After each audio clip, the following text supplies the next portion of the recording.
Welcome back, student. So we will continue with our chapter number 9, that is Industrial Revolution. So this is my last video of this chapter. Now, student, in the previous video we were discussing about the workers, that their condition was very poor in the factories, in the industries in Britain. Okay, so they were protesting. So there was a protest, and they wanted to have some changes, like their condition should be improved. All right, and for that, the last topic that we did was Peterloo massacre. Okay, so in that massacre, what happened? The government, they try to suppress the revolt of these workers. All right, now why they are revolting? Because they are unemployed.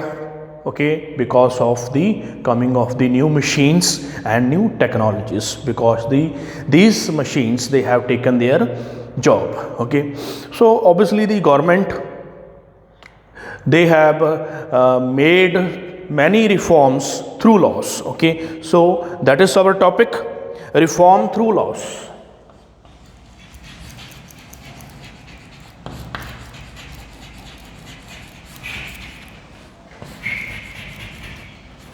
So we are going to talk about the laws that were passed to make changes in the working condition of the worker. Okay, so in 1819, this law was passed in 1819, which prohibited the employment of children below the age of 9.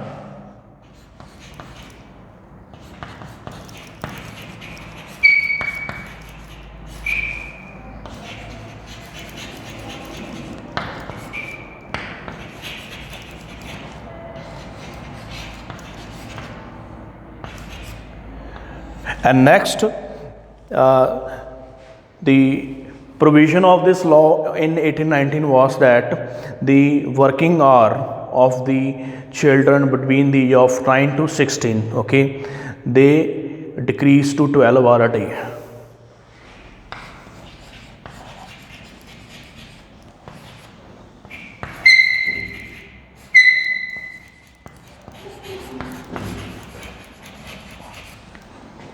For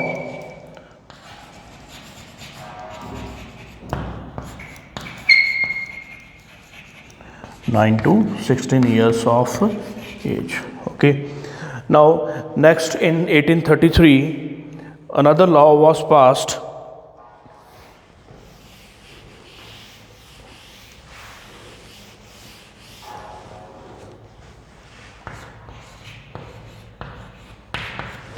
So in 1833, an act was passed that permitted the children under the age of 9 to work only in silk factories, and they also limit the working hour for the children under 1833 act. Then in 1847,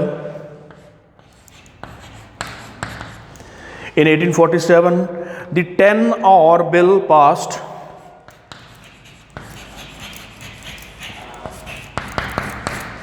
Okay, so under this bill, the limit for the work is 10 hours a day, even for young women, young people, and even for the male worker. That means everybody who is working in the factories, the working hour was decreased to 10 hours a day. All right, because earlier it was 12 hours. Now, but this act, that is 1847, 1833 and 1819, it was applied only to the textile industries, but it was not applied to the mining industries. So the political groups, they were also demanding the act to be passed in the mining industry also. So in 1842, the Mines and Collieries Act was passed. Under this act, they banned the children under the 10 years and women from working underground. All right, like in mines. That means the women, they do not work, they cannot work in the mines, and the children below the age of 10, they cannot work in the mines. All right, then 1847, there was a law that is called as Fielder Factory Act.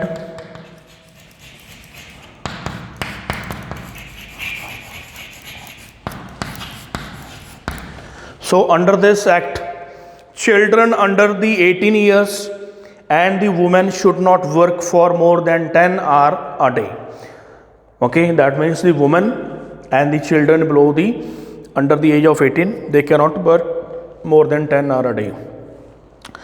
Now, these laws that were passed by the government in England, these laws were to be implemented by the factory inspectors. All right. Now, these factory inspectors that are employed to implement this law, they were poorly paid. That means their salary was less.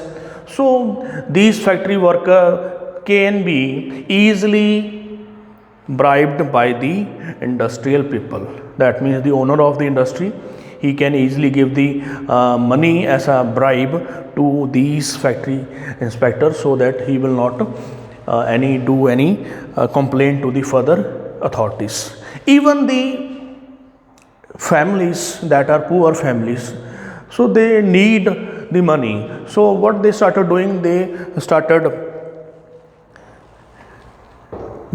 started hiding the real age of the children. That means if the child, they know that below the age of 9 they cannot work. All right. So even if the child is 7 years, they used to say that this child is above 9 years. Okay. So this thing started in the poor factories. Okay. That means the poor people, obviously they need money. So this thing was there. Okay. So this was about the reform through laws. So next our topic is debate on the industrialization.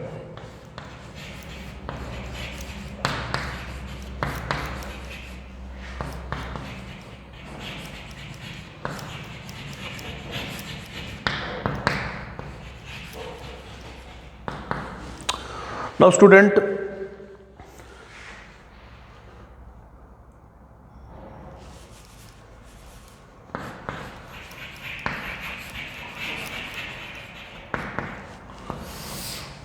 so this is our last topic of this chapter. Now until 1970, historians used this term Industrial Revolution for changes that occurred in the Britain from year 1780 to 1820.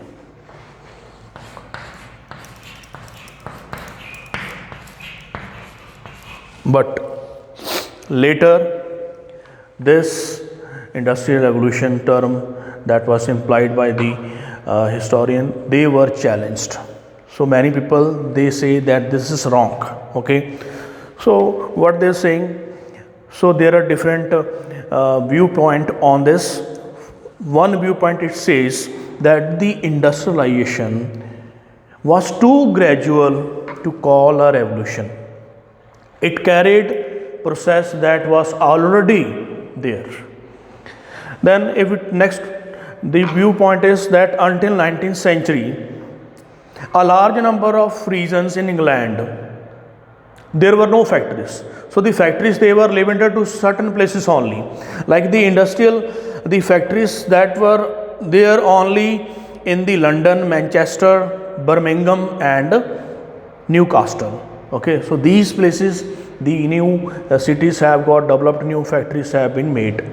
But other part of the England, there was no any such changes. So we cannot call this Industrial Revolution. Even the British cotton industry, the cotton was obviously, it was imported from the other part of the world, raw cotton, and even the cloth, the cotton cloth, it was exported to the colonies where they are selling this cotton cloth. So it cannot be called as a revolution because they are totally dependent. The cotton textile industry of Britain, it was totally dependent for its raw material and for market in the colonies like India or in Africa. All right. Now next is metallic machinery and steam power.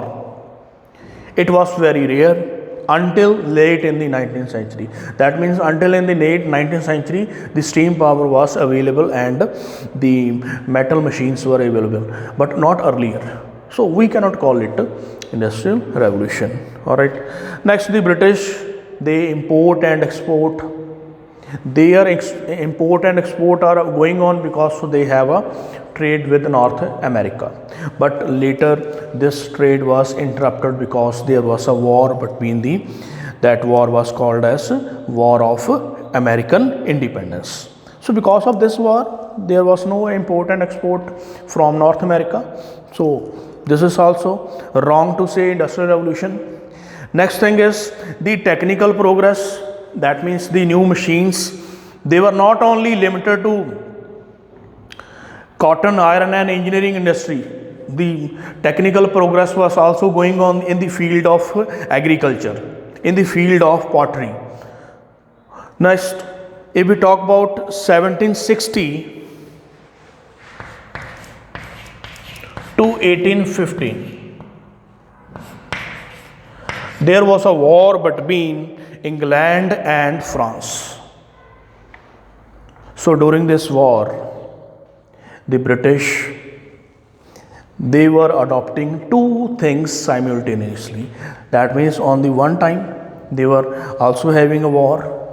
Okay, they were also fighting a war, and in the same time they are also having industrialization. So this is not possible. This is not possible that आप एक तो युद्ध भी लड़ रहे हो अलग अलग देशों के साथ, like you are fighting a war in Europe, you are fighting a war in North America, even in India also you are fighting a war, East India Company was fighting a war, and on the same time you cannot say that industrial revolution was also going on. Why? Because the capital that was borrowed was used to fight war rather than to invest. So this was the reason. Even the worker, they were transferred to the army because they need the more soldiers to fight a war.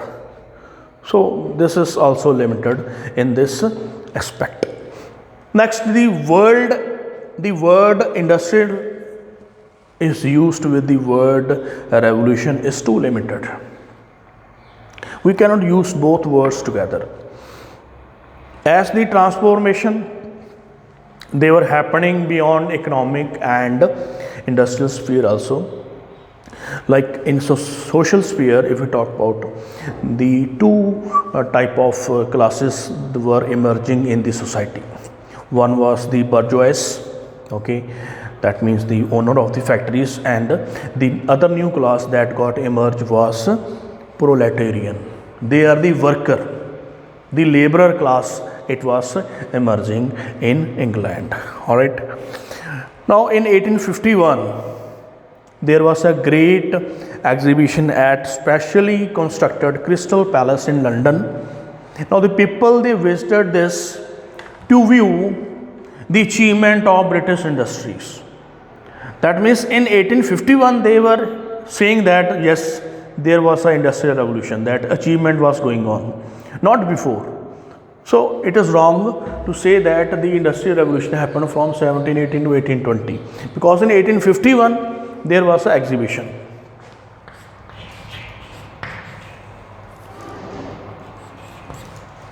Now the historian like A.E. Musson,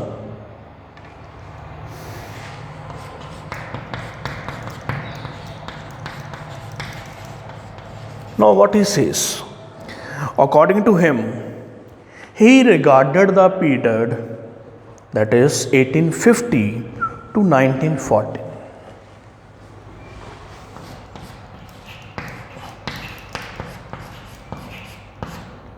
so he regarded this period, that during this period really there was a massive growth of industries in Britain. There was a new inventions, there was a massive production, even the economy, and there was a lot of capital growth was there, lot of trade was there. So according to him, this time can be regarded as the industrial revolution, because during this time really this large scale production, manufacturing, lot of industries, lot of production of the machines were going on. So this period can be called as industrial revolution. Okay, so with that we have done this chapter. So you find the back exercise, that is the question answer. Okay, so thank you very much, student.